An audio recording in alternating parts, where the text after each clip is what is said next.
Hello and welcome back to the another exercise video. इस video के अंदर हम देखेंगे कि फॉर लूप की मदद से ये जो स्टार पैटर्न है ना यहाँ पर, हाँ, ये स्टार पैटर्न कैसे प्रिंट की जाए यार। ठीक है, तो ये एक एक्सरसाइज वीडियो भी है जिसकी मदद से आपके जो फॉर लूप के अंदर का जो कंफ्यूजन वगैरह होगा वो यहाँ पर क्लियर होगा। और ये एक एक्सरसाइज है जिसको आप बार बार करोगे तो आप समझोगे कि वो जो रोटेशन होता है उसके अंदर, प्रोग्राम के अंदर, वो कैसे होता है, मतलब कि वो रिपीट पर कैसे काम करता है। ठीक है, तो चलिए स्टार्ट करते हैं हमारा प्रोग्राम लिखना। तो ठीक है, यहाँ पर मैंने ये सब कुछ लिख रखा है कमेंट देकर। ठीक है, ये मल्टी लाइन कमेंट ऐसे की जाती है। तो चलो मैं लिखता हूँ। सबसे पहले तो हमारा has include stdio dot has, उसके बाद हमारा आता है मेन फंक्शन। उसके अंदर हमें कोड करना है। सबसे पहले तो हम एक वेरिएबल देंगे n नाम का, उसके अंदर उसकी वैल्यू हम कस्टमर के पास, मतलब कि कंपाइलर के अंदर जब प्रोग्राम रन हो रहा होगा तब उसकी वैल्यू हम डालेंगे वहाँ पर। ठीक है, यहाँ पर लिखते हैं enter the weight enter the number of rows. ठीक है, ये हमने यहाँ पर लिख लिया। ठीक है, यहाँ पर लास्ट में सेमीकोलन दे देते हैं, फिर लिखते हैं स्कैन एफ। क्यों? क्योंकि हमें लेनी है एन की वैल्यू। फिर यहाँ पर हम एक फॉर लूप चलाएंगे जिसके अंदर हम कंडीशन देंगे। पहले तो एक आई, देखो यहाँ पर भी वेरिएबल ऐसे भी डिफाइन किए जा सकते हैं कंडीशन के अंदर ही, इसको वैल्यू देते हैं। फिर यहाँ पर लिखते हैं आई जब तक एन से छोटा या फिर एन जितना ना हो जाए तब तक उसको प्रिंट करते रहो। इसका क्या मतलब हुआ? अब यहाँ पर हमारा प्रोग्राम क्या करेगा, तो हमारा प्रोग्राम यहाँ पर पहले तो वैल्यू देखेगा। आई की वैल्यू क्या है? 1, और एन की वैल्यू जो हमने दी होगी, मतलब एन की वैल्यू समझ लो हमने दे दी 5। ठीक है, तो जब तक एन की और आई की वैल्यू, दोनों की वैल्यू सेम नहीं हो जाती तब तक ये रोटेशन चालू रखेगा। ये पहले 1 जाके प्रिंट करके आएगा, उसके बाद फिर से आएगा, रोटेट करेगा, फिर 2, फिर 3, सब मतलब 5 दिए, तो जब तक 5 नहीं हो जाती तब तक वो रोटेट करता ही रहेगा। अब यहाँ पर हम नेस्टेड फॉर लूप यूज करने वाले। पहले तो ये कोड निकाल दो, इसका कुछ काम नहीं है। ठीक है, ये कोड मैंने निकाल दिया ताकि आप कंफ्यूज ना हो। देखो, इसके अंदर अब हम नेस्टेड फॉर लूप लिखते हैं, मतलब फॉर लूप के अंदर एक और फॉर लूप। ये फॉर लूप मैंने लिखा।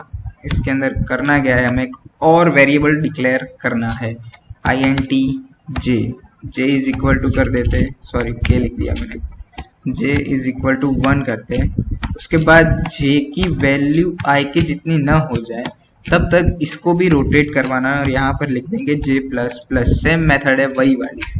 ठीक है, और यहाँ पर सिंपली हमें क्या लिखना है, प्रिंट एफ, फिर स्टार, और जगह छोड़ देनी है खाली, और लास्ट में हमें सेमीकोलन लगा देना है। और उसके बाद हमें यहाँ पर सिंपली लिखना है प्रिंट एफ स्लैश एन, ताकि जो स्टार है वो एक रो में बार, मतलब उसकी रो बने, और एक जो पैटर्न हमें ये चाहिए वो आए। वरना स्लैश एन नहीं लगाएंगे तो ये साइड बाय साइड यहाँ पर आ जाएगा, इतना लंबा लाइन हो जाएगा। ठीक है, तो चलिए हमारा जो प्रोग्राम है वो हमने लिख लिया है। मैं आपको समझाता हूँ क्या करता। पहले तो हम यहाँ पर रो की वैल्यू देंगे, समझ लो हमने 5 वैल्यू दी, तो जो एन की वैल्यू होगी वो 5 हो गई। तो उसके अंदर हमारा प्रोग्राम क्या करेगा, पहले आई को प्लस करेगा। देखो आई प्लस प्लस मतलब आई इज इक्वल टू, मैंने आपको बताया था आई प्लस प्लस का मतलब simply, sorry I plus plus का सिंपल मतलब होता है I is equal to I plus 1। देखो इसमें क्या होता है, आई की अभी वैल्यू है 1। ठीक है, तो 1 के अंदर 1 प्लस कर देगा। ये प्लस प्लस का मतलब ही वही है कि जितनी वैल्यू उसके अंदर 1 प्लस कर देना था। अभी आई की वैल्यू क्या है, 1 है। ठीक है, तो उसके अंदर वो 1 प्रिंट प्लस करेगा तो आई की वैल्यू हो जाएगी 2।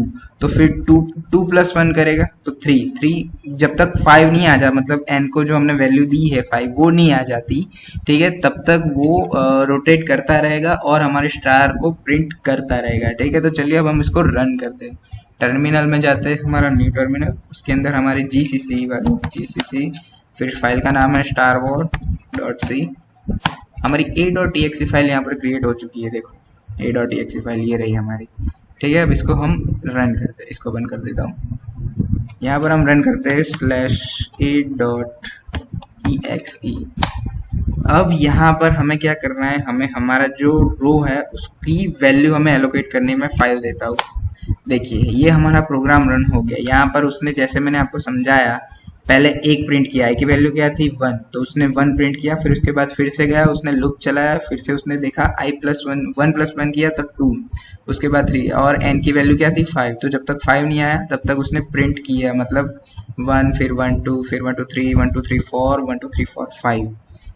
तो ऐसे ही हमने एक नेस्टेड लूप क्रिएट कर दिया और ये प्रोग्राम हमने लिख दिया। अगर आपको ये कोड चाहिए तो मैं कुछ करता हूँ, शायद मैं अपना ब्लॉग स्टार्ट करूँ जिसके अंदर मैं कोड्स डालता रहूँगा और उसकी लिंक नीचे दे दूंगा ताकि आपको हेल्प हो जाए, क्योंकि इतना बजट भी नहीं है मेरा कि मैं पूरी वेबसाइट बना सकूँ।